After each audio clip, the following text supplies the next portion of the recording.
Hello everybody and welcome to the channel. So in today's video, I do want to talk about the 6 things that we have learned in Barcelona's win over Stuttgart. Because in this game, Barcelona did win 3-0. It did come from a goal from Memphis Depay, Riqui Puig, and Demir. And overall, this was a very promising display. And so because of this big win that Barcelona has displayed, seeing the amount of individual performances that we have seen on the field last night, there is so much to pick from. And I do think that in my previous video, which was the post-match review, I did not really go into detail on what exactly did stick out within that game because I did not want that video to be too long, but now we're here to talk about it for the second time. And so point number 1, and that is that Ronald Koeman wants to see new players. Look, I think that it is safe to say that the sporting department and the staff and the coaches, they are very well aware of the situation that is going on in Barcelona, right? Because it does look very unlikely that Barcelona would be able to execute the exits that they do want to execute or to execute the transfers that they do want to make. And Ronald Koeman probably had a meeting with the sporting department, with Joan Laporta, with Mateu Alemán, saying that, look, this is our situation. We just do not believe that we can give you the players that you do need. And we also cannot sell the players because there is no buyers at this very moment. It is a very difficult moment for us within this summer. So we're going to have to pick from the academy. And I think that that is the route that Ronald Koeman is going to be taking, is to look through the academy to see who is ready and who is not, and what players can provide value. And I have said this before, right? That what if this salary cap is actually a blessing? What if by the time we get into May 2022, we look back and say, thank God we had the salary cap, because if it wasn't for that, we would have never seen Gavi or Riqui Puig or Demir or Ansu Fati or Nico Gonzalez or Alejandro Balde. Because remember, Barcelona wanted to bring in brand new players, a central defensive midfielder, a center back, a left winger, and many other players within different positions. But the intent is very clear, and that is that Ronald Koeman wants to work with the youth. He does want to work with what we already have. And now moving on towards point number 2. When Serginho Dest played as a left back against Stuttgart, he had one of the worst performances he has had in a Barcelona shirt. It was absolutely horrendous. And the only reason why I'm saying this is because there were so many times where Serginho Dest was losing the ball and he failed to recoup the ball back. As a matter of fact, every time he did lose the ball, whether it was in our area, in our half, or in their half, he was always walking back to try and regain the possession. And when you do that as a left back or a right back, Barcelona as a whole, they are going to be paying the price for that. And look, it is okay to lose the ball. Like every left winger, every right winger, every right back,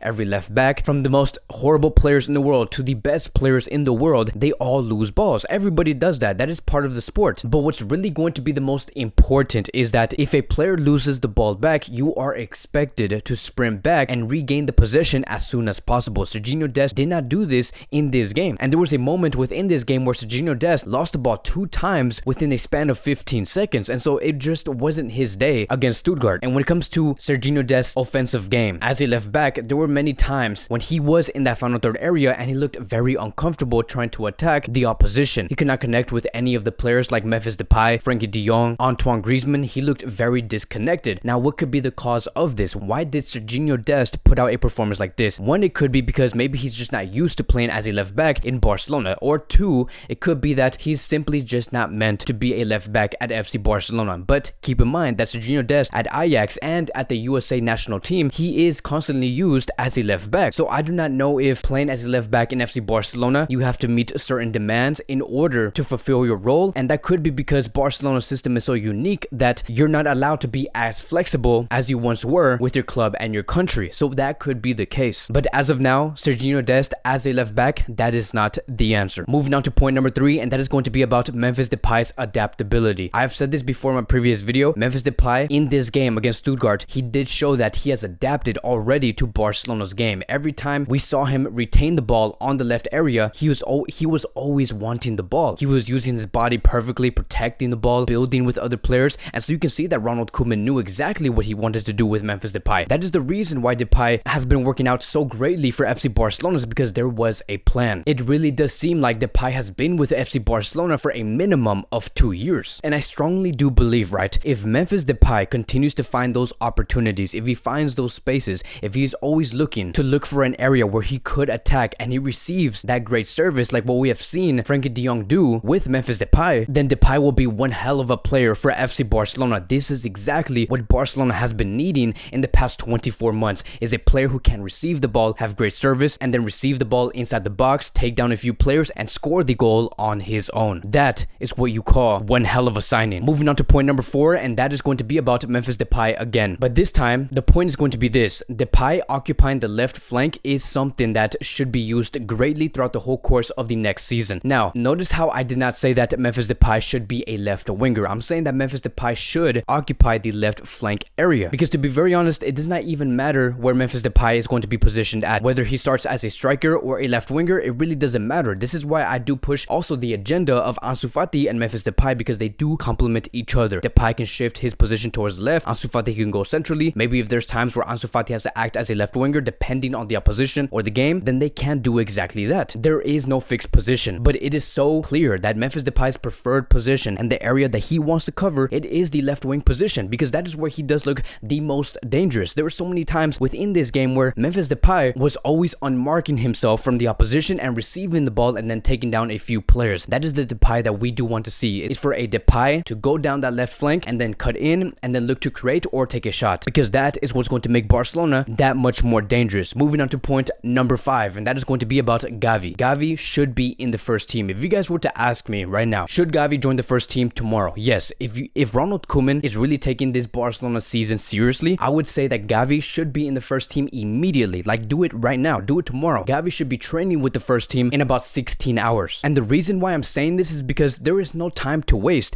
If you want Gavi to understand the players that he has around him, like Messi, De Jong, Pedri, Serginho Dest, Emerson, Araujo, Eric Garcia, Dembele, Ansu Fati, if you want Gavi to understand those players, place Gavi in the first team immediately and have him get comfortable with the players, because Gavi has already shown in the preseason in a total of 2 to 3 matches that he is proven material, that he has the material within his hands that could make Barcelona a much better team. And here's the thing, these days in the modern game, we rarely do see players out there in Europe that know exactly where to position themselves in order to receive the ball. Gavi at Barcelona knows exactly where to position himself, which is why we always do see him involved in every play, because Barcelona and the players always find Gavi open, and that is very important. Really pay attention to how Gavi does navigate and move around the pitch, and how he does make himself always available for his teammates. Now, if you were to ask me, okay Kevin, if you think Gavi is so good, do you think that Gavi should be a starter for Barcelona in about 3 weeks? No, I do not think so. I'm not saying that either. Gavi for Barcelona in the next 3 to 4 months, he should be used as a substitute within the first team. If Pedri were to ever be injured or he does need rest,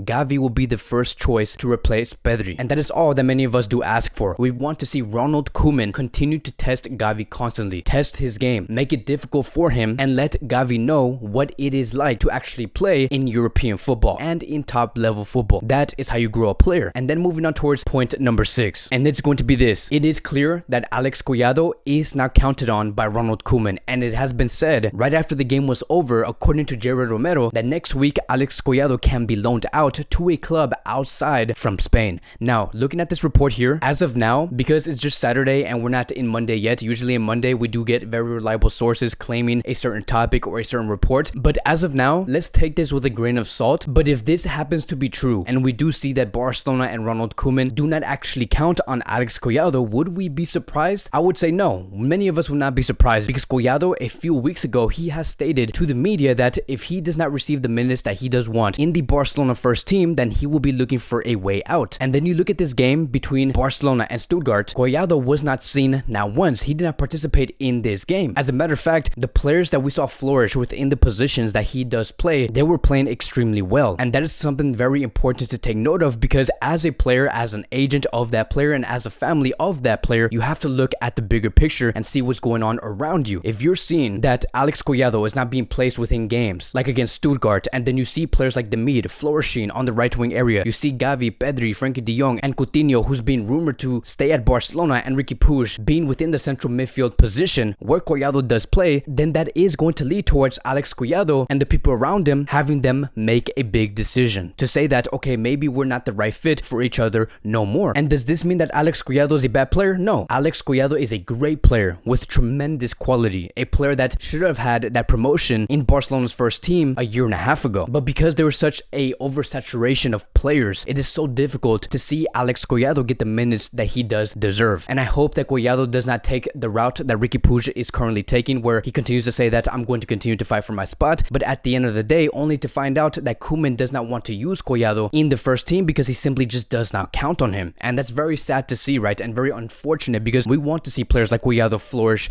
in the first team. But again, the only thing that makes Collado different from the case of Riqui Puig is that Collado is very demanding and he knows exactly what he does want. He's 22 years old. He needs minutes to develop. And so we're going to have to see where everything does go from here. I think that the best case scenario for FC Barcelona would be to loan out Collado for 1 season, have him regain minutes. We'll see how he does turn out. If Collado ends up being a tremendous player and one of the best players in the world, then there should be a reason to bring him back. I think that the last case scenario would be for Barcelona to sell a player like Alex Collado because he simply just has too much talent in his disposal and Barcelona cannot lose a player like him. But that is going to be wrapping up today's Barcelona Daily News. Thank you guys so much for watching. If you guys are new here, welcome to the channel. Please like, subscribe, comment, and I will see you guys in the next video.